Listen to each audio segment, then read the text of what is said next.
தேமுதிக திமுக கூட்டணி பற்றிய சிறப்பு கட்டுரை இருக்கிற இந்த நாளிதழ்ல மகா கூட்டணியாக வலுப்பெறும் திமுக கூட்டணியின் திருமாவளவன் அவர்கள் நேற்று மதுரை திருப்பரங்குன்றத்துல பேசியிருக்கிறாரு.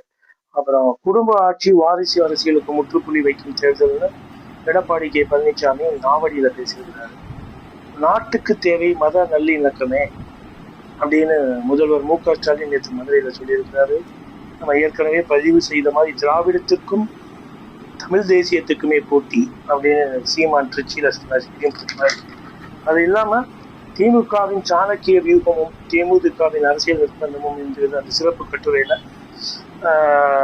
தேமுதிக துவக்கிய காலத்திலிருந்து வரலாறு சொல்லப்பட்டு 2005 விஜயகாந்த் தேசிய முற்போக்கு திராவிட கழகம்